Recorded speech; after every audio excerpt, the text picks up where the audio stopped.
All right, so as I said in the intro, this is a little bit different because of the immediate nature of what we're talking about, which is disaster relief.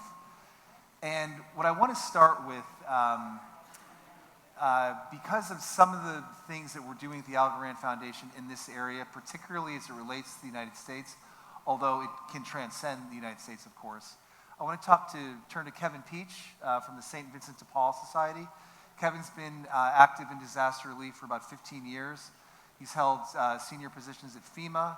He's been very active in the NGO world, coordinating multiple agencies across different sectors in responding for relief.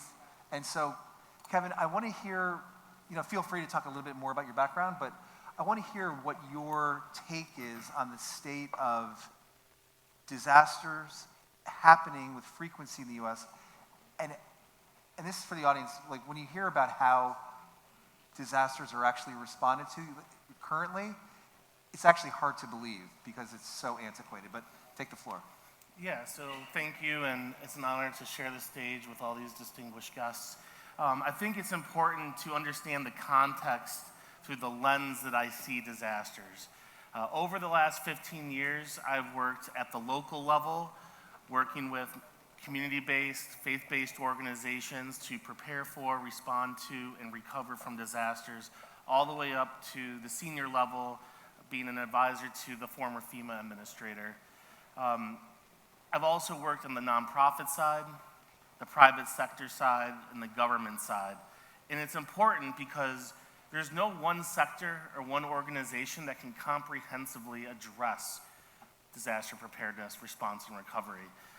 We need a whole community approach towards national and global resilience. So first, what's working? Well, in the US, we've had 400 disasters this year, weather-related events, 25 of which have been over $1 billion for a total of $57.6 billion in total damage. We know disasters. We know the players. We know the processes, and we know that we can't do this alone. But what's not working? It takes, on average, 18 months for an individual or a family to be able to fully recover after a weather event or disaster. There's a lot of different issues for this. One, namely, is there's a huge accessibility and equity issue in the US when it comes to the provision of disaster relief funding and resources. In the US, if your home is impacted and you are now unhoused, you need to have the transportation to go to a point of distribution center or a disaster response coordination center or any type of feeding and mass care sheltering area. If you don't have transportation or if you don't have the physical ability, you're in trouble. That is a huge, huge problem. The other piece of this is a timing issue. What's not working is the amount of time it takes.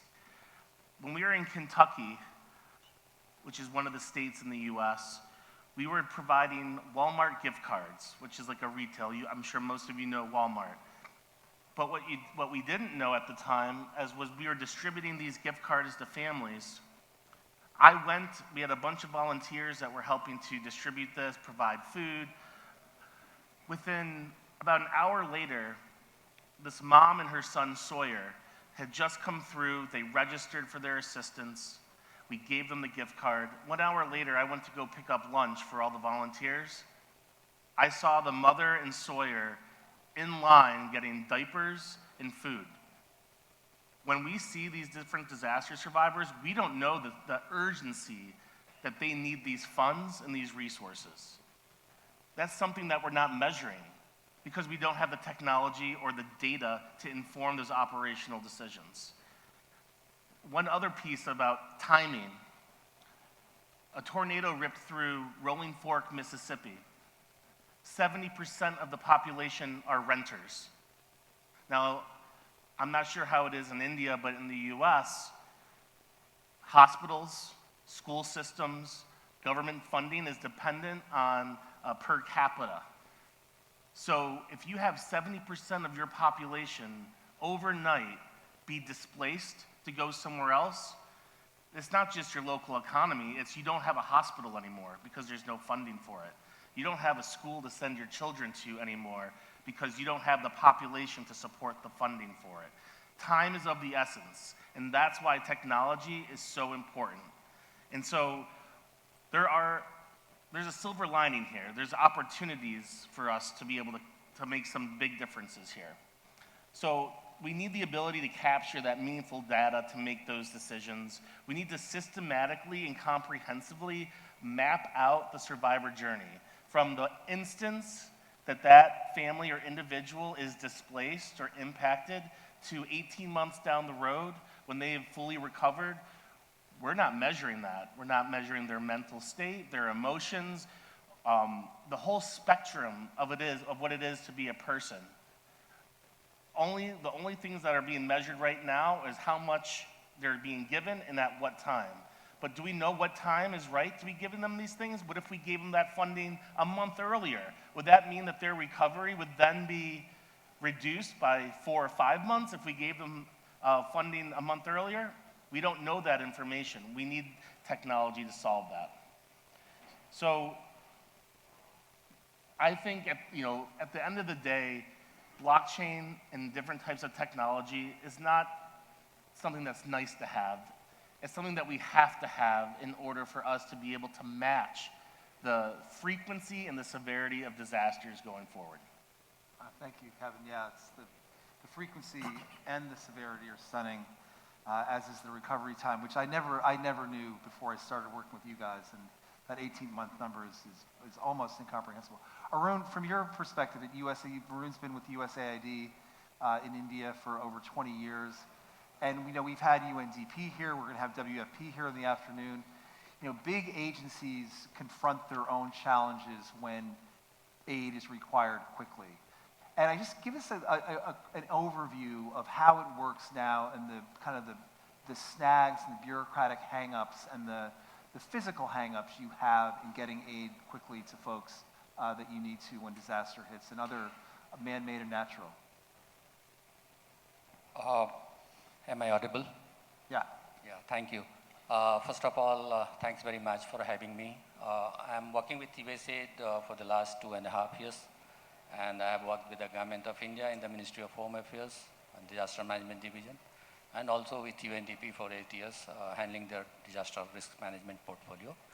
And I'll be sharing some of the experiences over the last 20-25 years which I have been involved in India. Coming to disaster relief in India, there have been a paradigm shift. If we see from the Odisha super cyclone of 1999 or 2001 earthquake, and then followed by tsunami, and thereafter several disasters in India. India is a federal state, so there are responsibilities which are governed by the Disaster Management Act of India. And there are authorities at the federal level as well as the state level, and so there are divided joint responsibility. I'm not going into the detailed part of how the federal government works or how the state government works, and ultimately the responding unit or the relief providing unit is the district in our case. But if you see what happens in a big disaster like tsunami or an earthquake or a big flood affecting multiple states or multiple districts, first of all, initially the authorities will be overwhelmed if it is a rapid onset disaster. So saving life is of course the priority in the response phase, but then providing relief to the affected people. And as we are a very populous country, any big event we have at least hundreds and thousands of people who will be impacted. The scale of people affected who needs to be provided relief itself needs to be addressed, and I think technology comes into play here. Once you have the large number of people who are affected, they are not heterogeneous from their social economic background. Some of them are highly vulnerable. Then among the affected population, you have women, children, people with very less financial or economic support. So everybody will require some kind of differential treatment as far as relief is concerned, whether it is food, water, shelter, sanitation, and other facilities in the relief phase. So initially, we have seen that any district level authorities get overwhelmed, and then you have shortages or deficiencies of supplies, relief, and then leading to coming of a number of players. And when we talk of players, it's basically led by the governments and the district authorities in the district, followed by the central authorities, and then a number of NGOs, private sector, voluntary organizations, and so on and so forth. So once these all players come around, I think coordination becomes another challenge, and we have seen duplication of efforts, and access becomes an issue. Because being a vast country with remote areas, people affected, so access both in terms of physical access as well as access in terms of data, access in terms of their needs. So establishing needs is something which I suppose is one of the areas where technology can help, and I know that blockchain can also help. When we have now, of course, Jan Dhan, Aadhaar Mobile, probably we have already discussed this in this conference. Once you have the identity, if you have bank link, but the question remains whether cash transfer itself will solve all the problems. Because once you have identity, you can of course, India has norms established beforehand. Every 5 years, we set up norms that how much, it's not kind of recovery, it will not help to recovery or compensation per se, but it is ex gratia payment, which comes from the federal government and the state governments. And for different losses, it's a loss of life or loss of limb or injuries, and even your livelihood loss or your loss of your cattle and crop and everything. So there is a norms, items are decided, amount is decided, but then how do you really certify? So where I think blockchain will have a major role to play, that how quickly we can establish relief needs, which will be differential needs for affected population. And then based on the needs established, you provide relief in terms of cash support. But apart from cash, I think in our context, Indian context particularly, in-kind relief is equally important, because access becomes important. Markets will be disrupted. We have seen market exploiting the situation most of the time. And when access is an issue for people who are most vulnerable, how do we address that? So in-kind relief is very, very important in many of the contexts where big disasters we have really experienced. So I think these are some of the big challenges, challenges of a scale, challenges of reaching to the last mile, connecting with the actual needs of the people and identifying beneficiary who are real beneficiary. So these are some of the challenges which we have seen, and I suppose blockchain technology could help a bit. I'm not a technology guy, so I'm not delving upon that, but I'm sure these challenges could be addressed. Over. Thank you. No, thank you very much for that. And you said a couple of things that struck me: duplication of efforts and identification. And we're going to talk a little bit about how some of these technology solutions with Nikhil can help solve those problems. Now I want to turn to Tanya to give us a little presentation on what Celestial Earth is working on. Tanya started Celestial Earth after getting her PhD in environmental management in Japan. She came back and started an NGO that really focuses on kind of the why and advises governments at both the federal and state levels, and has a bigger picture in terms of, climate change ultimately is bound inextricably to what we're talking about. And she's doing some pilots on something called green credits here in India. And I think she's going to give us a pretty expansive overview of the state of affairs and what you're doing and how you see, and in fact, I think in your presentation, you talk a little bit about this very nascent stage you're in about applying blockchain to solve some of the problems that have been outlined already. So Tanya, take it away, and let's see those slides. Yeah, good afternoon, everybody. First of all, I'm thanking Anil and Matt for having me here. So I think Matt has given already an introduction about our organization, what we do. But still, I'll give a quick highlight on what we do. We have prepared climate change action plan for more than 15 states all over the India and different Asian countries, including Bhutan and Bangladesh and many others. And also, we extensively work on the energy efficiency and energy efficient solution based on different econometrics modeling technique, which is very unique in India. And when we talk about the climate change, definitely, we can see it in a very clear and vast way in this effect on the disaster and how disaster is increasing worldwide, be it a developed country, developing country, underdeveloped world and all. And starting from the flood, cyclone, drought, landslide, whatnot. So I'll give some statistics in my presentation.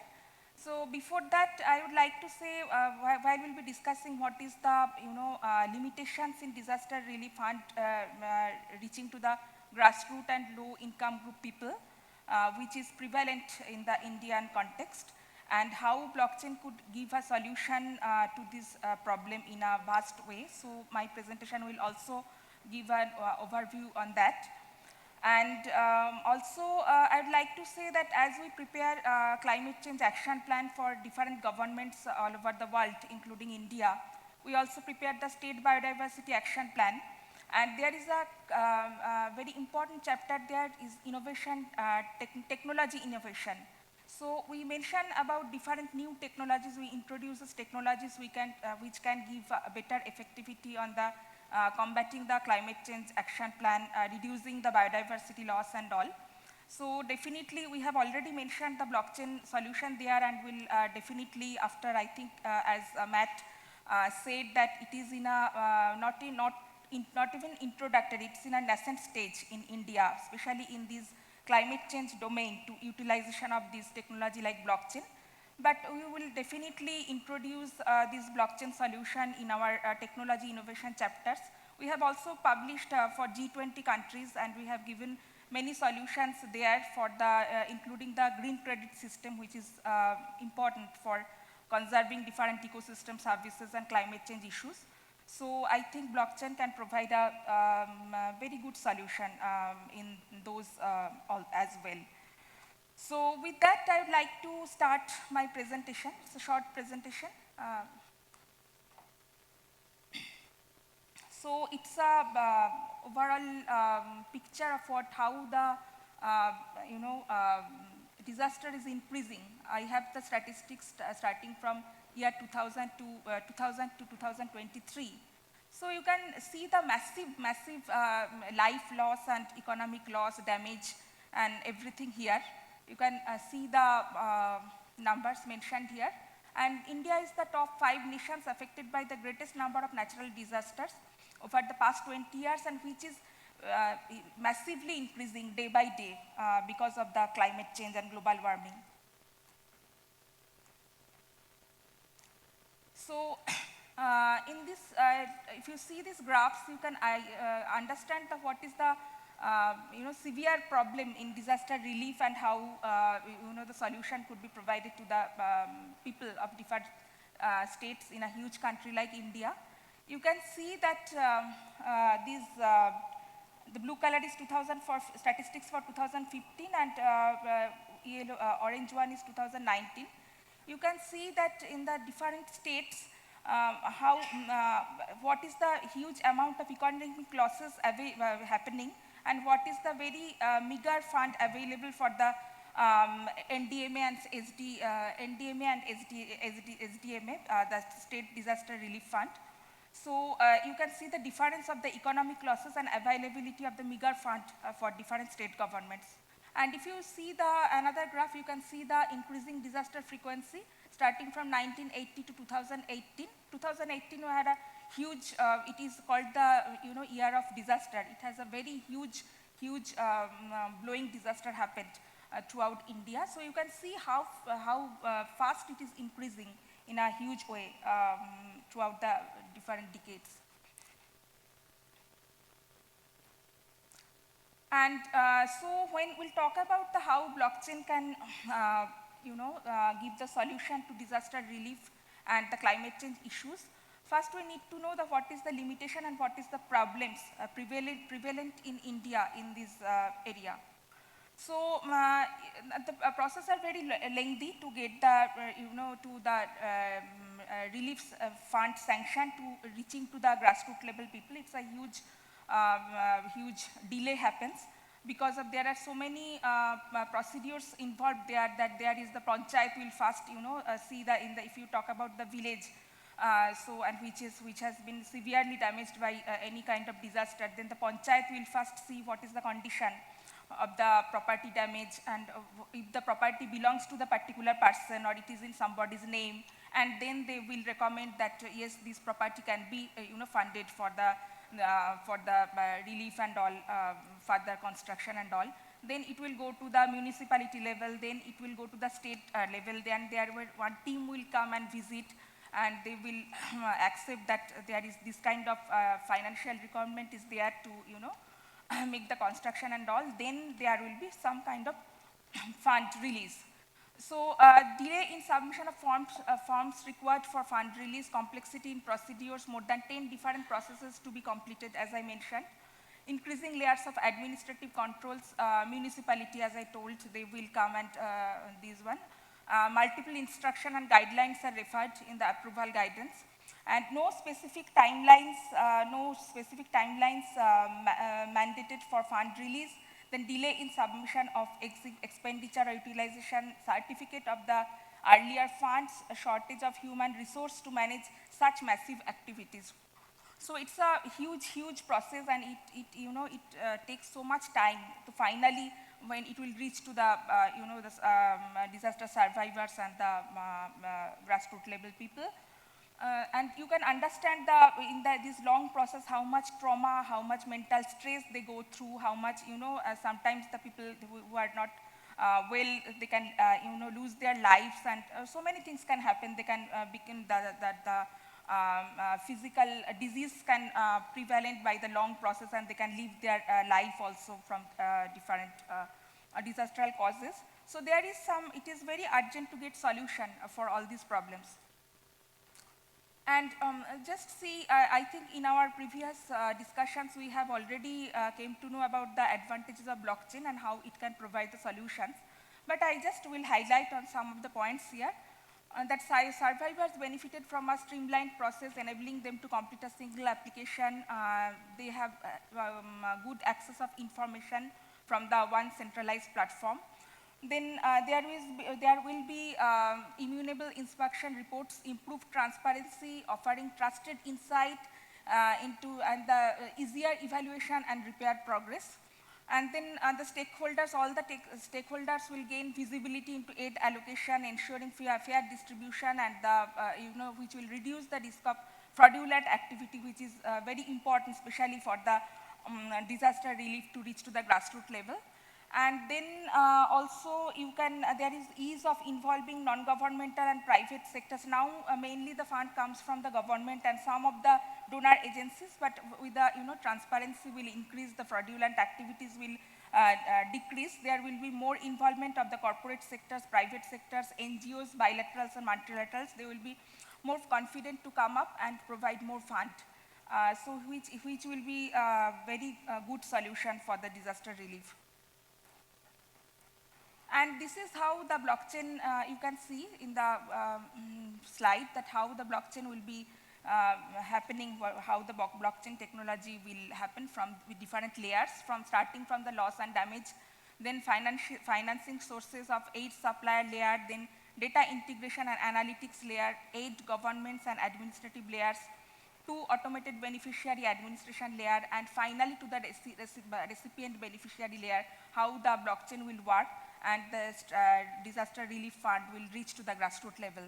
And you can see that the stakeholders here, that NDMA, SDMA, and the different citizens groups, and then disaster relief beneficiary managers, damage information integrators, So all the stakeholders are, integrated in the whole process, and they can make the process very effective and very quick to reach to the fund to the, disaster survivors and grassroots level people. So it is, you can see from my presentation that it is very important and need of the hour for the government to apply blockchain as a good solution for the disaster relief program. So this is about blockchain, and if you have further questions, I'll be happy to. Thank you, Tanya. And I guess jumping off from that last slide too, so the nature of the timing of these disasters and the response, the obstacles that you face, and you ended your slide with the conceptualization of blockchain as a potential solution to some of these problems. And so Nikhil, talk a little bit, maybe piggyback on that last slide. Sure. Why, how, we're working with St. Vincent de Paul in the United States on developing a wallet that could be used for survivors of natural disasters to receive the assistance they need almost instantaneously. And a key part of that is identification and access.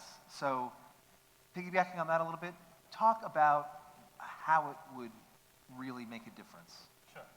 Because, I just want to say one thing, because if you just heard these overviews from 2 of the 3 most populated countries in the world, right? India and the United States.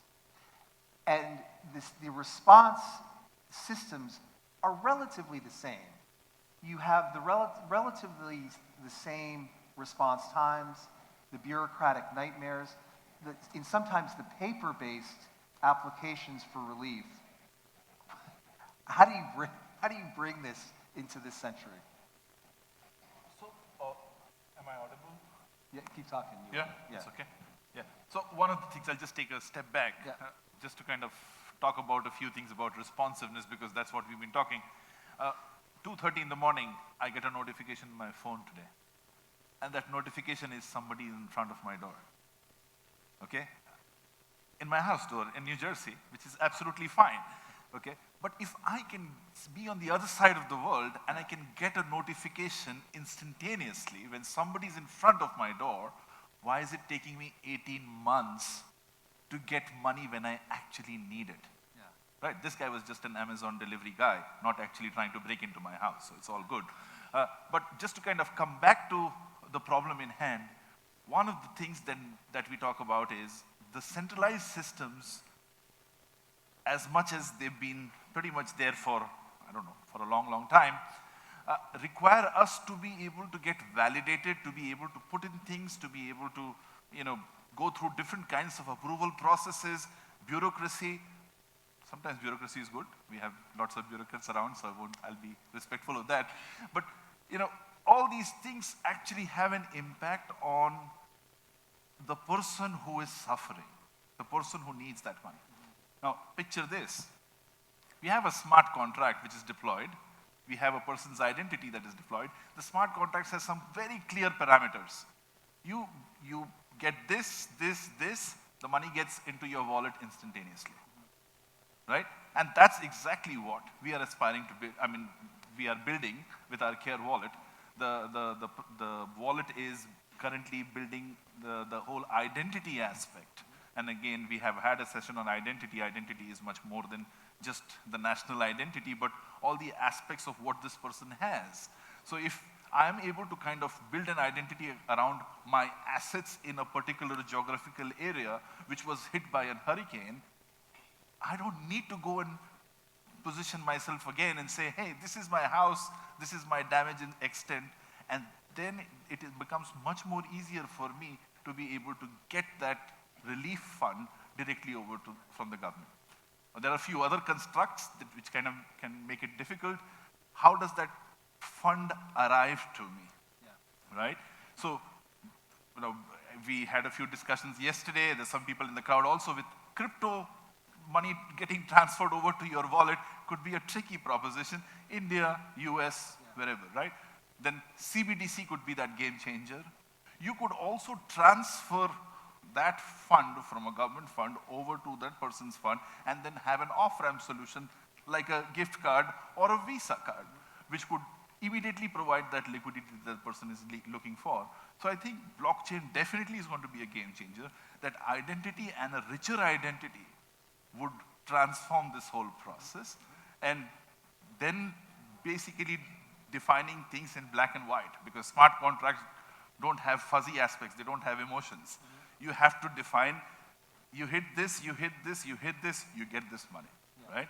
So that's what I feel is something that blockchain can transform and get, and that's what we are building with the Aid Tech and the Care Wallet that we're talking about. No, I think so. And the ID piece is so central to that because, you know, there's also, in part because there's also corruption, right? I mean, how does that specifically, and this transcends just disaster relief. This is UN assistance. This is any time a cash payment is made, any time a major international agency engages in cash assistance of any kind, there's always the element and potential for corruption, double dipping, theft. Talk just a little bit about that because that could be a game changer. Because you read, you know, in Ethiopia, this agency's lost tens of millions of dollars here and here and here, and sometimes people get rich off of the aid designed to help others. So talk a little bit about that. So that transparency that comes in with blockchain, right, brings in accountability, right? The moment the whole transformation, the transfer process does not discriminate between A and B, but just the parameters, we hit the parameters. Of course, there is an oracle there could be some subjectivity. It's not a foolproof system yet. We'll have to define oracles which are, you know, much well managed, well defined, which would execute those smart contracts.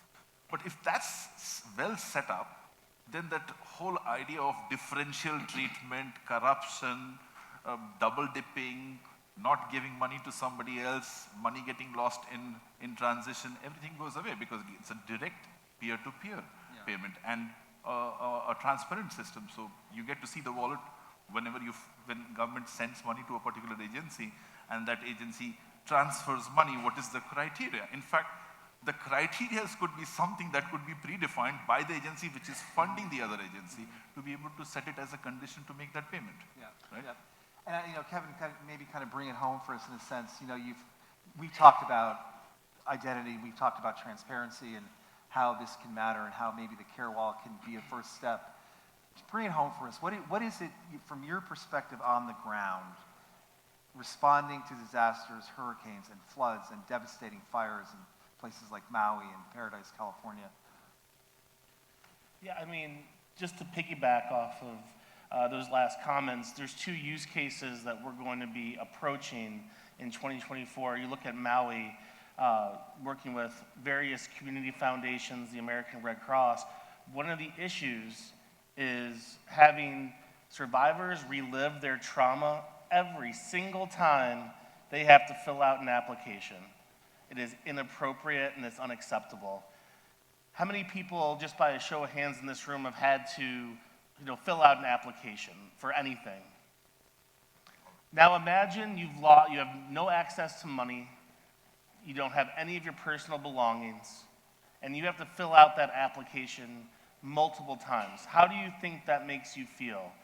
Just to compound the anxiety and the trauma, it's unacceptable, it's inappropriate. So one of the things that we're looking at in Maui is to have using that single identity, but to have multiple community-based, faith-based organizations that want to bring resources in, but also not to duplicate. One of the things that we saw early on is that multiple organizations were providing rental assistance to the same family.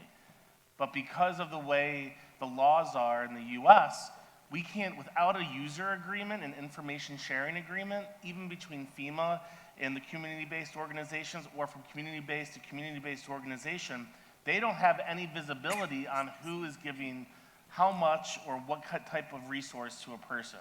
We're gonna fix that in Maui this year. The second one is Florida. We're going to be providing financial assistance to over 1,000 families. But here's where it's interesting, because no disaster is unique, and it's not just straightforward. We're dealing with multiple hurricanes that have hit families twice. So now you're thinking you have funding set aside for Hurricane A, but that same family was also impacted by Hurricane B. Two separate funds, two different custodians of those funds. We have to track that because a lot of people would say, well, they already got money for this, but they got hit twice. Extremely complex, but the basic thing that we can do is to provide a streamlined tech solution. So if I could leave you all with just one thing, is we need to aggressively and systematically integrate technology and blockchain into disaster relief. It's completely impressive what India has done so far. I'm going to be asking you for that slide deck, and I hope that we can collaborate going forward. But the idea, we have to merge identity with financial inclusion, and we need that accountability, which will in turn provide authentic accessibility. We all hear about these buzz terms, accessibility, equity. This is an authentic way to provide accessibility and equity to survivors, and it mitigates the way that traditional response and recovery excludes minorities and our most vulnerable communities. But we need to be deliberate and intentional in how we do it. We need everybody on board. We cannot do incremental or fragmented changes. It just won't keep pace from what we're seeing. This is also going to require private sector innovation. We have the Algorand Foundation. We're going to need active mobilization of political leadership. That's where the funds come. That's where the policies are made. And then we need ambition for tech-based transformations. This must be achieved globally. We can't leave any country, society, or person behind. And that's exactly time's up. So thank you very much, everybody. It was fantastic. Thank you.